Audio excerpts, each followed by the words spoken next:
So, welcome to getting your community behind your nonprofit. I am excited to be sharing this topic because at the end of the day, it is all about building relationships.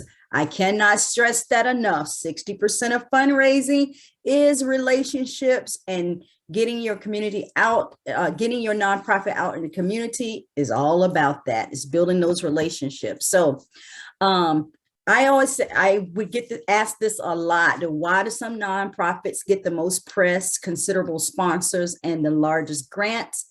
And they say, is it luck? Are they lucky? And I say, no, you know what? There's no magic pill. It doesn't work that way. But there are some proven strategies to help you leverage relationships to create community partnerships. And I happen to use this approach for over 15 years as the CEO of a nonprofit organization.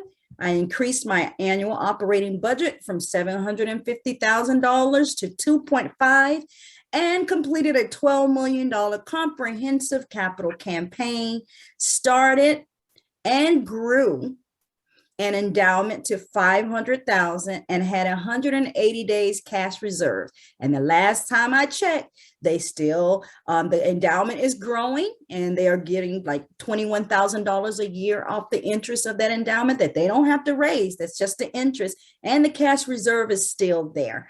And my organization is located along the Mexico-Texas border in the third poorest county in the United States. So let's talk about what we're going to go over today.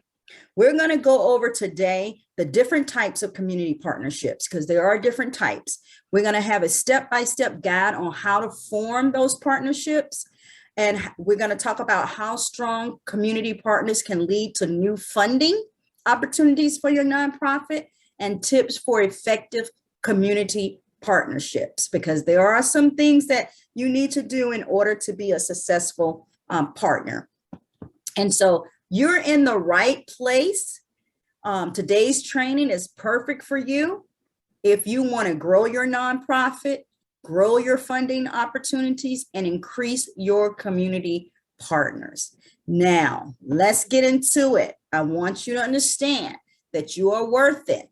I want you to close all your emails. It was hard, guys. I was working on something before. Like, I was working on something right up until 58 of my time, but I had to stop. So I need you to close those emails, close those 20 browsers currently open, close them, close the door.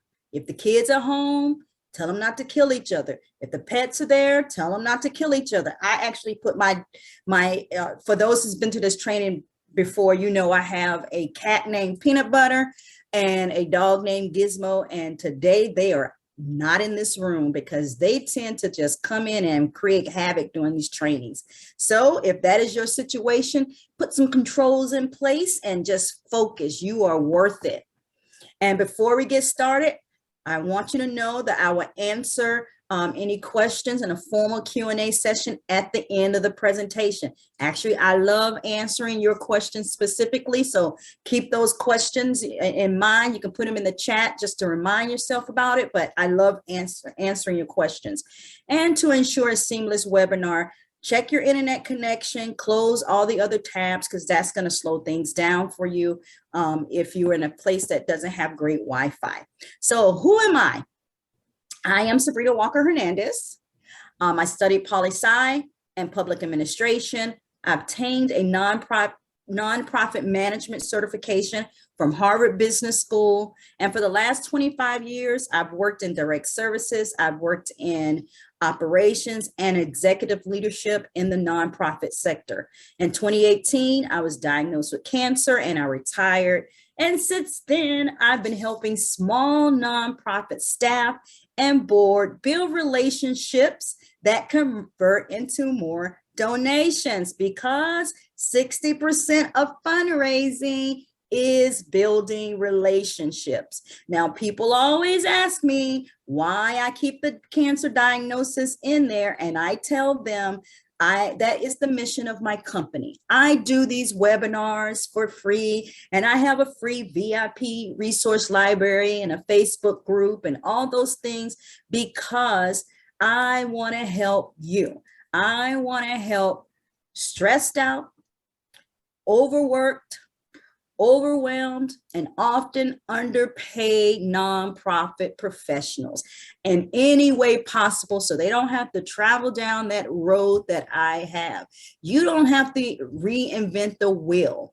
I'm very open to sharing. I'm very open to all of those things, but I am also a business. But what do I do on the business side of the house? I do workshops, I do board retreats, I do webinars as well, coaching and consulting.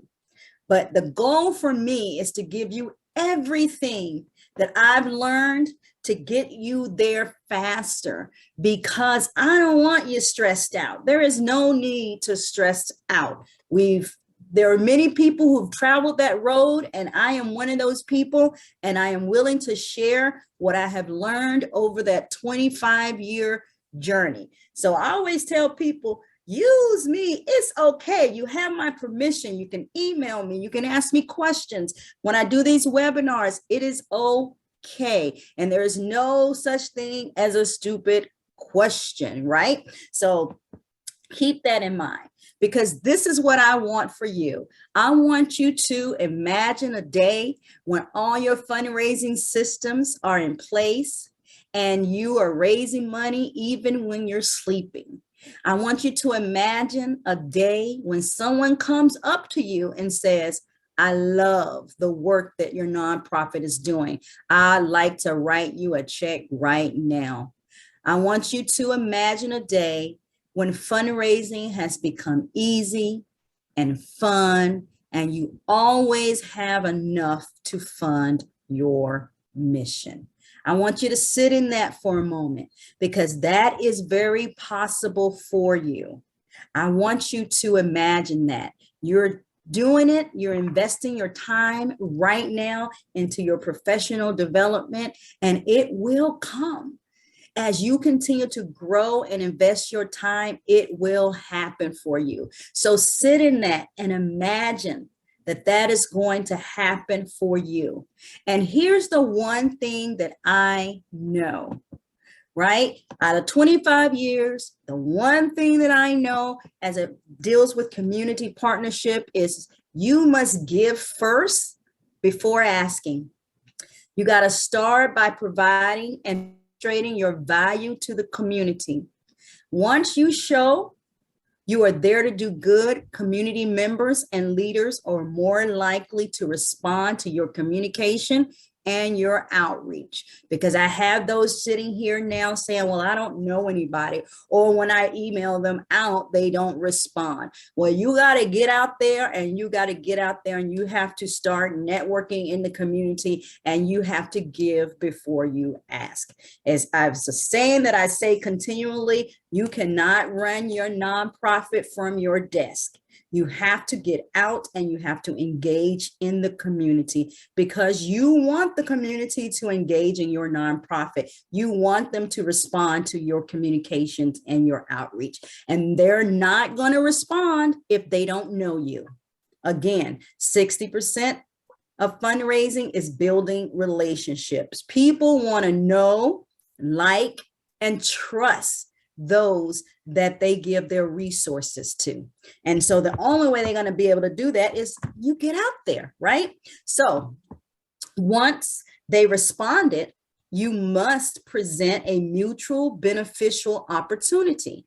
To get people engaged, it is important that they feel fulfilled in their efforts. So whether you're working with a volunteer or with students doing a service project, make sure to know that what is important to them and what will make them proud. So again, it's building relationships, it's getting out there, discovering what your volunteers want, what your donors want, what the student that's doing a service project, making sure it's a donor-centered process where, again, they feel like they are they feel as if they are the center. And their experience is giving them some benefit. So what are community partnerships? Because that is all kind of vague for some people. So partnerships are strategic alliances between nonprofits and other entities that are intended to achieve greater impact than any organization could generate on its own. And who are community partners? Other nonprofits will build partnerships with local businesses, media, companies, schools, churches, synagogue, mosques, and any other nonprofits. Often nonprofits will build this. So they're across the board, right? Very much across the board. Partnerships can be done with anyone whatsoever. It could be, again, businesses, media, companies, schools, churches, synagogue, mosques, and other nonprofits. So community partnerships, again, usually start with personal business relationship, again, relationships, or even an employee volunteer program. But regardless of how they begin, they should be structured to ensure each side knows and agrees to their role. Community partnerships take time to form, but they can grow to be some of the best funding opportunities for a nonprofit. So you do have to invest time. There is no quick pill. There is no magic to this. You have to get up from your desk and you have to go out and you have to invest that time in building these relationships, because as you build these relationships, they can turn into partnerships, and partnerships can help you grow your program, and they can help you also grow your revenue sources. So you have to make a commitment, and it's a long-term commitment. But once you are there, it is golden. And so why do you want to pursue these partnerships? You want to pursue these partnerships because it's going to allow you to engage bright minds. You're going to bring together movers and shakers from across the community.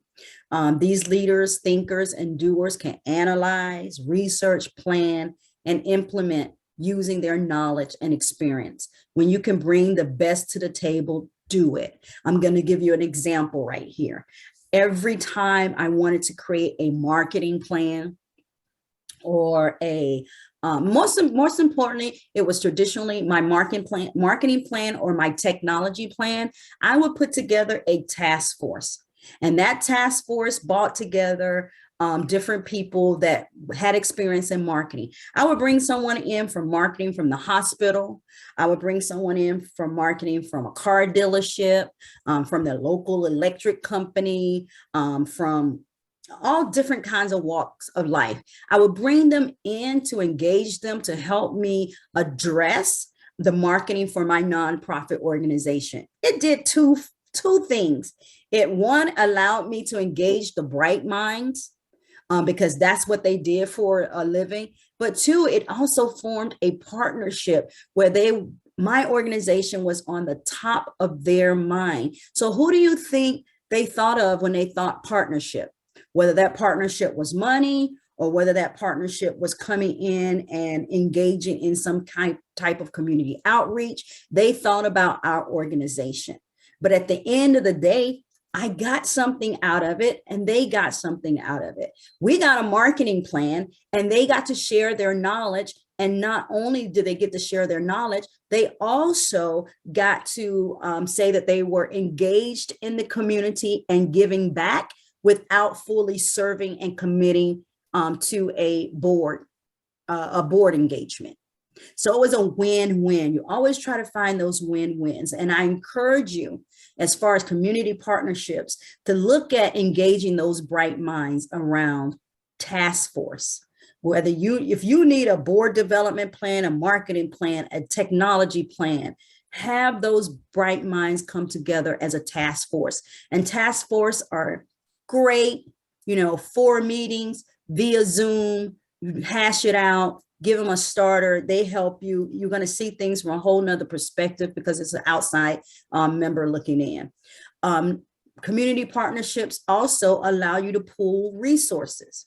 We already know as a nonprofit, we're strapped thin and we have to achieve a lot with very little resources. So partnership pools their resources and leverage them to go further, whether it's grants, access to top tier fundraising programs, or superb marketing materials. When everyone brings their best, the partnership starts out on the right foot.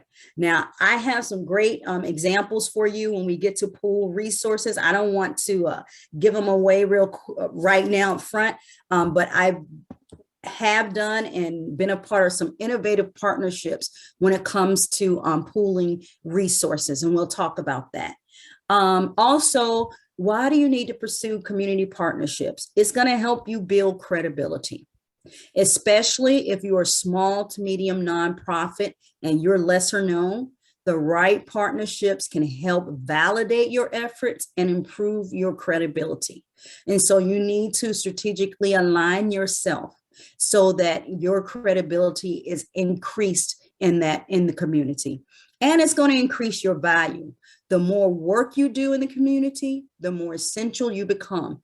Partnerships help secure this value. So those are some of the reasons why you want to pursue community partnerships. You cannot do your work in a silo. You need to have community partnerships to validate, to build credibility, to pool your resources, to bring in those bright minds. And so when we're talking about partnerships, right, we need to know what types of partnerships are there out there. So of course, there's the for-profit partners, where you can partner with small and large business corporations. A lot of people don't know that banks are required by law to support the neighborhood they serve. So start there, because they are always looking for community service. And that's how I got a lot of bankers on my board. At one point, I had way too many bankers on my board, but they are always looking for community partnerships because they're required by law. Okay, so that's why that's a low-hanging fruit when it comes to partnerships with the bank. And I've used bank partnerships in a number of ways.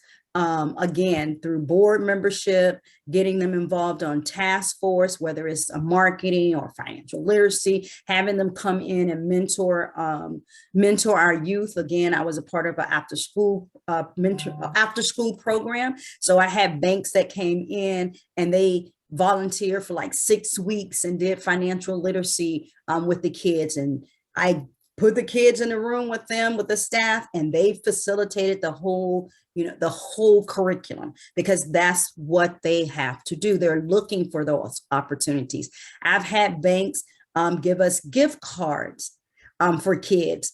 I had to bribe the kids, and don't hold it against me. But when you're trying to teach teens about certain things in life and they don't really want to hear about it, right? Whether it be financial literacy or whether it be job skills or what have you, I went to the banks and I said, I want to give these kids a stipend every time they come to class. And so the banks gave me $25 for each kid. I had like 10 kids and it was six sessions. So you do the math, right? And the bank supported that. So when you're looking for for-profit partners, think in that way. So you need to think, who is investing in your community? It's not just banks. You can see who's investing in your community, because if you stalk, I stalk all the thank you ads that come out in the paper or on social media that other nonprofits post, and I see who's investing in the community. You need to look at who cares about services. You need to look at who do you see supporting nonprofits in the news? So this is how you kind of do your homework, and you look to see what for-profit partners are out there and what are they looking for. So it's very, I would say, don't be afraid. One of the best partnerships I ever had and still have is with Magic Valley Electric Corporation, which is a local electric company. Again, how did that start? It started by me volunteering and giving my time and serving on their scholarship panel. And so every year they give out a scholarship, and I served on that panel every year to help them select their scholarships. And as I was sitting on that panel, I was planting seeds about my organization, and how I saw this partnership moving forward. And what it turned into was me being featured in a commercial talking about my nonprofit, but how Magic Valley powered our work because they provided the electricity for our facility. That commercial ran for months, and that's something I could not have paid for. It would have been too costly for me to pay for. But the only way I got that was because I went in service, and that service was serving on their scholarship panel for years, planting that seed for years with the marketing person. And then finally it became their idea and they executed on it. And I couldn't have paid for that, could not have paid for that. So the other types of partnerships we're going to talk about is going to be media partnerships. They're invaluable in advancing the organization's mission to inspire and grow generosities.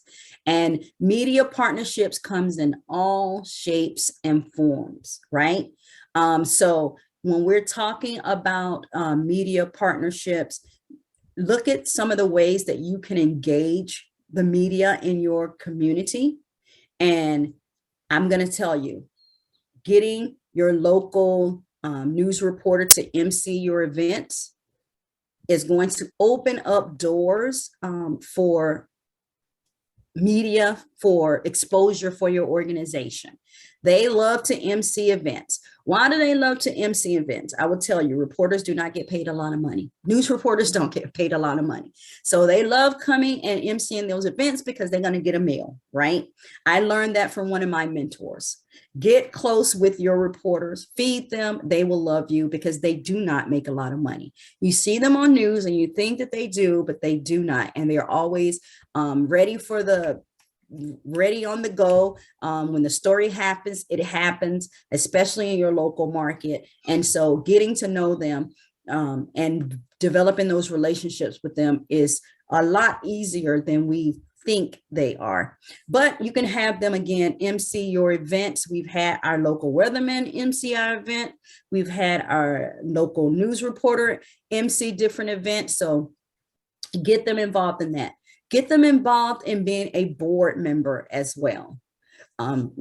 Again, when they are on your board, you do have to be a little bit more flexible because they're on call all the time. But when they are there, they are real advocates for your nonprofit. And once they commit, what I know about them is that they really commit to your mission. Local media can hold telethons. Telethons are still a thing. If you can get in there and get a telethon, they're often looking for something they can hang their hats on. You can secure media sponsors for your event. I love a good media sponsor. We had a media sponsor for our, we didn't call it a gala. We called it a stake in your community event because we're in ranch land. And so people wanted to wear boots and jeans to an event. And so we called it stake in your community. But we had a media sponsor for that event. And as a part of that, they came and they filmed a commercial every year. They filmed a commercial and we picked one child that they filmed every year. So the community got to see that child grow up on screen every year, which did fabulous for our mission. And not only that, people are still asking, where is Star? Well, I will tell you, Star, that was her name. And Star is now in her second year of law school. And I get to tell that story to people. And they've documented her growth from the time she was our spokesperson for that event to the time she graduated from high school. So it's really awesome. And then beat reporters know what reporters cover what beat. And this is more for print media. knowing that. So know who covers the education beat, know who covers the legislation beat, if that's where your mission is, but knowing who to reach out to in your local media and who covers what, and developing a relationship with them and a partnership with them is magical. And another thing that I'm going to tell you about that most people, maybe some of you know about, but sign up for Help a Reporter Out. That's a free online database that pairs media representatives with people who have information to share. So it's called Help a Reporter Out.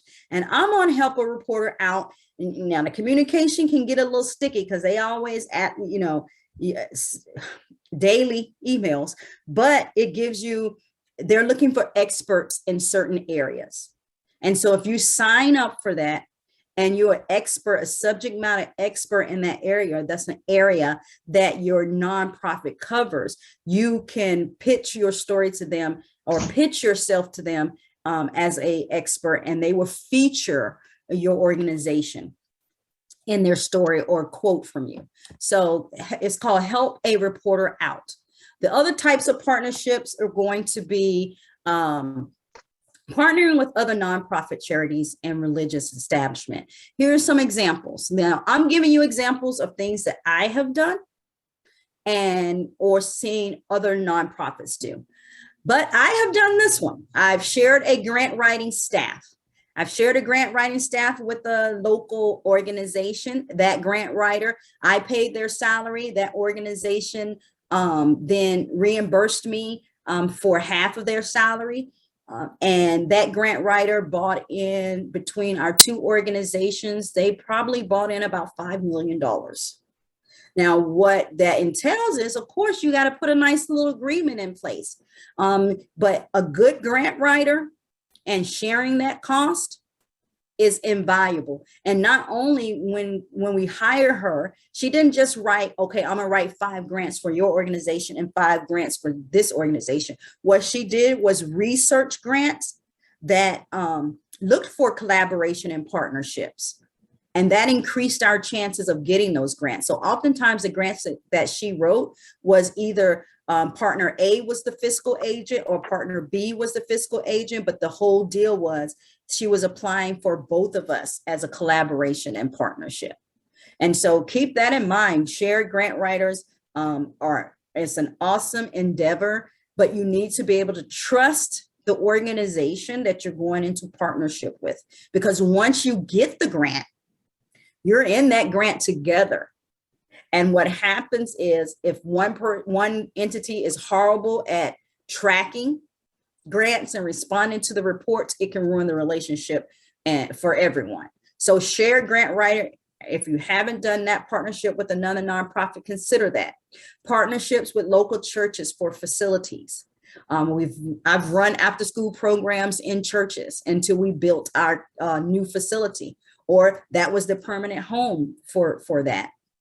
Or partnering with health service partners for programming. Again, I've partnered with hospitals to provide services for the kids that we serve. And hospitals are nonprofits. They're just not 501c3s. They might be 501c4s or C6, but they are nonprofits. And so think about those things. Other types of partnerships is government-led bodies and community support organizations.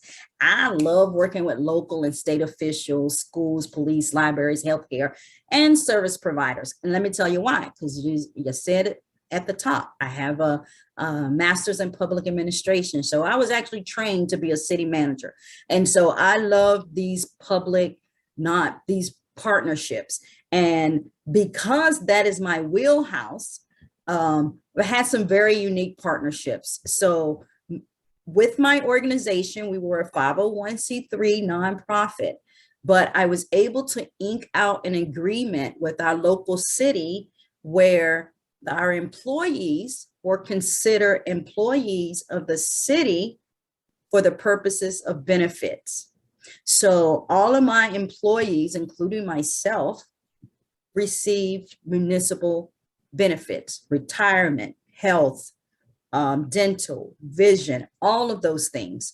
And not only that, The HR department, I did not need to have an HR department because the city's HR department took care of that for me. Neither did I have to have a finance department because my finances went through there.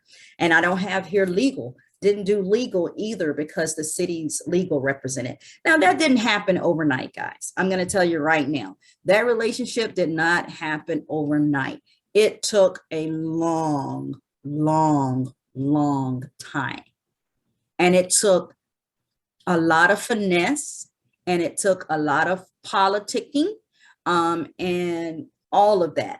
But it's a great partnership. Now, does that mean that my organization didn't pay for those benefits? Yes, we had to budget for those benefits, but it wasn't a lot. And when I say it wasn't a lot compared to if I was out there on my own.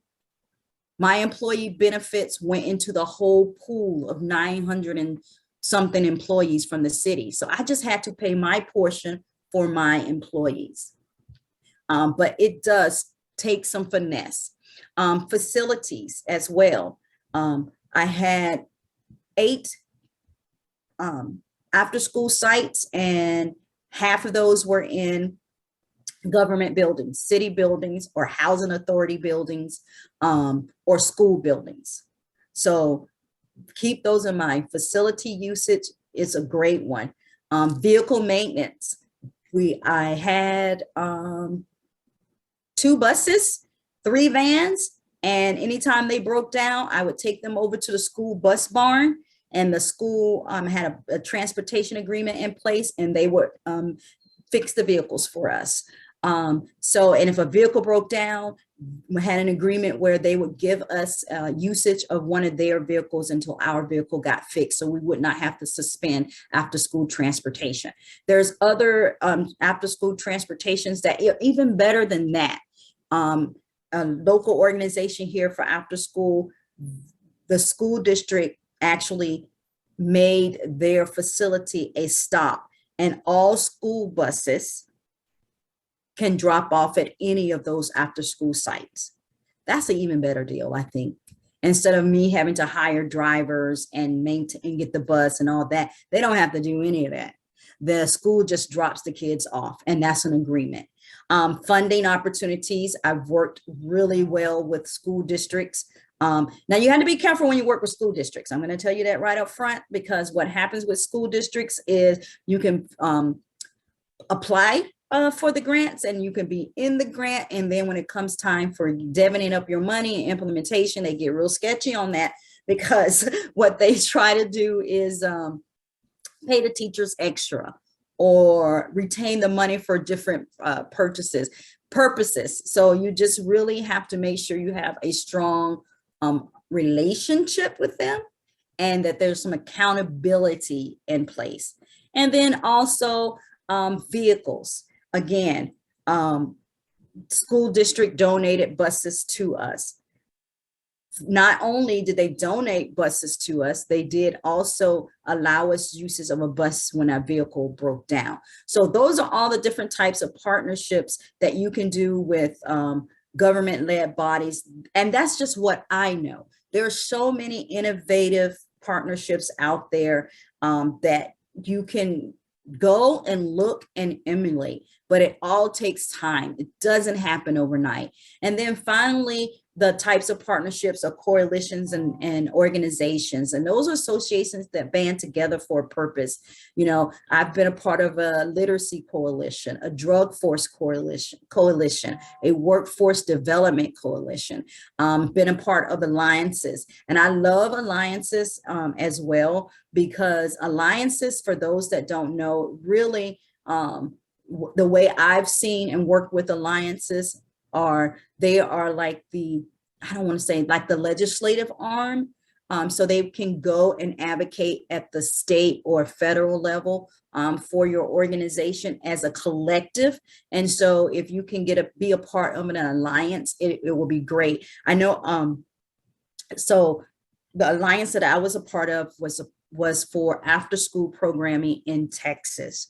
And so basically they advocated on our behalf, and they created like legislative days where we as after school could go and like really put our organizations on display. They would set up meetings with our state reps or our federal reps. And so the benefit of being a part of an alliance is huge if you have that. And if you don't have it, form it. You can take lead on that if you have the bandwidth. And so how to form those partnerships? How do you start building those relationships, right? Because I keep saying it's all about relationships, all about relationships. 60% of fundraising is relationships. So how do you form partnerships? And so first, the thing that you're going to have to do, you're going to have to know what the community needs are. There's no way around that. And so as you form partnerships, it's important to consider the needs of your community and identify how those needs fit with the scope of your mission. And so do you have poverty issues? Is there a low graduation rate? Are there stray dogs and cats prevalent in the community? Is there a lack of, artistic services? All of those things, you have to see what is the need in the community. And then you have to determine the problem you want to address. And how do you determine the problem that you want to address is you perform an assessment to determine just how big the problem is. You can conduct forums, distribute surveys, talk to people most in need of a solution that will give you a clear idea of what you must do moving forward. Now, I said all that. That sounds like a big organization. I got to do an assessment. I hear you. I agree with you. I was a part of a small organization. And so I didn't do formal assessments. What I did was I secured existing assessments. I looked at all the data from existing assessments, and you can get those from your county, from your city, or from your university. There are already assessments out there. You just need to go look for them. And you created your nonprofit for a purpose. You understand that there's already a gap in the community. What you're trying to do when you're looking at those assessments is you're trying to get that formal, kind of educated perspective so that when you do set up a meeting, you're able to speak to that. And so, for example, let me give you an example. When I would meet with the city council or with the mayor, one of the things that I looked at as a part of my assessment was census information.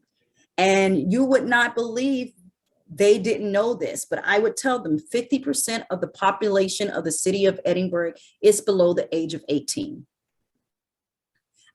And that statement alone opened up their eyes.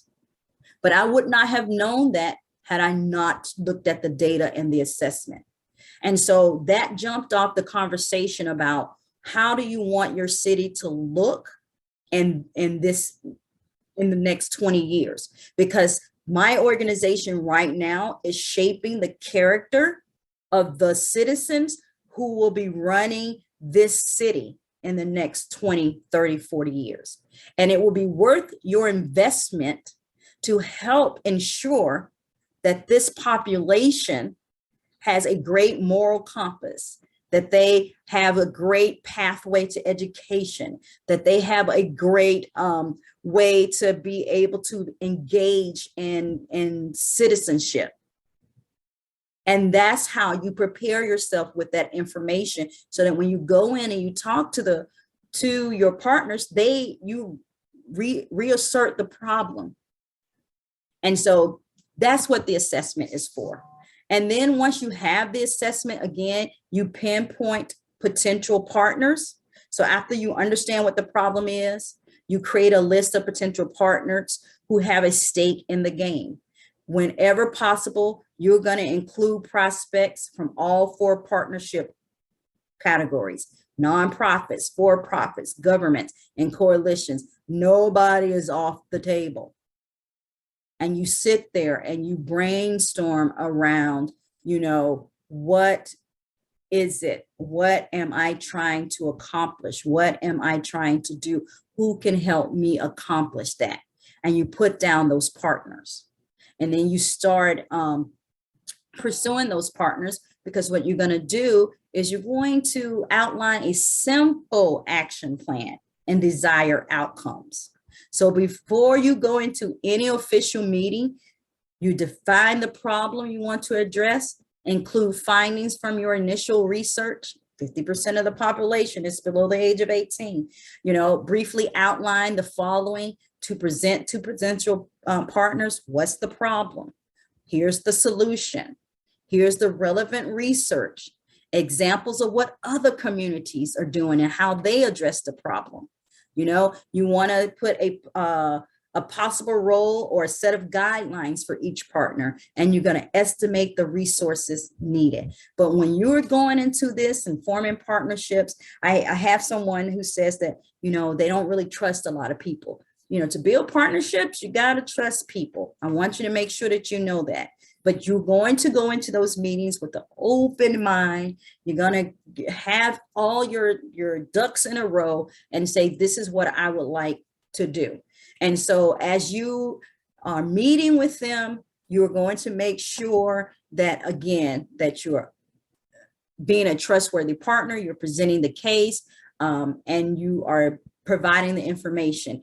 And when you do meet and form a partnership, you can choose to meet one-on-one with potential partners or schedule a single meeting for every prospective player to attend. So basically one-on-one, or say, you know what, we're holding this meeting and we're going to invite all our partners to the table at one time and present our case. I like one-on-one meetings because people talk freely when it's one-on-one, and you can really delve down into knowing what would make it a win for them and what would make it a win for you. I like to start my things off with one-on-one meetings first. And then once I have completed the one-on-one meetings, then I like to bring in a group meeting. So that's the approach that I've learned over the years that has worked better for me. But once you have your meetings, you have to schedule follow-up meetings in the coming weeks, and then make sure you have, from this point out, who do I communicate with? You have a point of contact, all of those things like that. And then implementation strategy. How are we going to get this done? How are we going to move forward with this? If your plan includes fundraising campaigns, how are you going to move forward with that? If it's advocacy initiatives, how are we going to move forward with that? If it's volunteer support, all of that, how are we going to move forward with that? How are we going to track progress? How are we going to calculate return on investment? You have to figure that out. And then you evaluate and you adjust, right? And so you set an amount of time, and team up with your partners to evaluate your process. Ask about the strategy and about the partnership. When you're asking about strategy, some of the questions you can ask are you providing the services and solutions that we intended? What has been our impact to date? Are we collecting data efficiently? What areas can we improve in? What are we excelling at? Those are all the types of questions that you're going to ask around strategy. Around partnership, you go, what is each partner's role? Does each party feel as though they have a voice in the process? All of those things. Now, then you're going to use your findings to deepen the relationships. Now, this is all very formal, and I'm telling you this in a formal way. But what happens traditionally when you develop a strong partnership, you do evaluate and you do adjust, but it's more of an informal. As long as both decision makers are meeting and talking, it usually is not as formal as this meeting. Usually, I tell you, with the great partners, sometimes we only met when an issue came up. And other than that, it was ready, set, go. So how do you ensure success? You're going to ensure success. It's going to be broad-based. It's going to be inclusive partnerships. You don't wait for all partners to get on board prior to moving forward. If you meet individually with five partners and only 2 of them respond back, then that's who you start with. You secure some commitments from partners to collaborate, get it in writing. You seek input from your partners. You make sure, you're all on the same page. You have a shared vision and mission. You include partners in the decision-making process. Don't just make changes and don't tell anybody. You use committees to focus on areas of specialty. You develop shared goals. You listen and respond to the stakeholders. You make sure you're available to participate in partners and committees board. You don't hesitate to think big and make bold decisions in order to move the ball forward, and don't be afraid to take advantage of funding benefits. Now, I want to go into how do you leverage those benefits, leveraging the partnership. What are the benefits for you to go into a partnership, right? The benefits for you to go into a partnership is going to grow your brand and your exposure and your recall. Why would I want to go into a partnership with a municipality? I want to go into a partnership with the municipality because it broadened my bandwidth to receive grants. Point blank simple. If I can run on a grant application that all of my finances are being handled by the city of, and going through those processes, that's going to increase my likelihood of receiving a grant. So you need to make sure that you have that benefit. It's going to increase your donor and funder base. Again, going together on grants and going together in a collaborative way is going to increase those things. Having media partnerships and getting yourself exposed out there in the media, it lends credibility. Partnerships lend credibility. Also, when you create an alliance with community partners, you will grow your pool of available resources. New partners bring new human capital and tangible assets direct towards serving your mission. There's one partnership that I didn't talk about here, and I think this is going to help my small nonprofits out there. You are a small nonprofit. You are a small fish in a big ocean, right? But there are other small nonprofits around you. And so what we did was band together, and we started going after contracts together. Copier, if you're in that point where you need a copy machine. We did copy. Several of us got together and went out on copy bids together so that our costs would be lower. So it's just not us, one organization out there trying to get a copy machine. Those are some back house services, some back office services that you can pursue collectively, so that you're not just you trying to get those services. Think about how you can pool your resources together to get discounts on some of those back office services. And then some other benefits is you close the ties in the community, can raise urgent needs. Partners with close ties in the community can raise urgent needs they see and hear from local people. This presents new opportunities to take on initiatives and expand your reach and your mission. So whether you are an established brand or a new kid on the block, community partnerships are vital. There are many ways to leverage these community partnerships to help grow your organization in the coming years. And so you have to have that. And what I'm going to give you today as your takeaway is going to be your resource development sustainability template. It is going to help you identify your resources, have you start thinking about revenue and resource development and how you can do some of those back office partnerships. But really, it's going to help you with your budget outline. And so that is it. What I want you to do is mark your calendar for the first Wednesday of each month at 12 noon. We're going to be talking in April about less talk, more strategy, how to run an effective board meeting. And so today I promised you 10 ways to find new donors, how to retain your new donors, what to include. Oh, no, I did not say what to include in a first-time donor kit. That's from the last presentation. This is not the correct slide, but this is what I did promise you. I promised you how you were going to form partnerships, what type of partnerships to have, the step-by-step guide. And so I hope that I have given that to you, and you have two choices. I'm not here to sell you anything. What I'm here to say that you can fast track to getting your community behind your nonprofit. And I'm launching a community, and it's called Thriving Nonprofit Blueprint Membership. And I'm going to have library in there, courses, hot seat, office hours, masterminds, get SHIT done sessions, guest coaching, and it's going to be perfect for you if you are, again, feel like you're in this all alone and no one's helping you. If you're wearing multiple hats, and I know we all are, and you're putting out fires. If you want to know how to get your board involved in fundraising, if it's just you and you don't even know where to start, this membership, this community is going to be for you. And then you can find out more about the community and actually get on the wait list for when the community is going to open, simply by scanning this QR code or visiting this website. And I do have some testimonials here from people who've been a part of my community. I love Gerald. If y'all haven't followed Gerald on LinkedIn, you are missing out.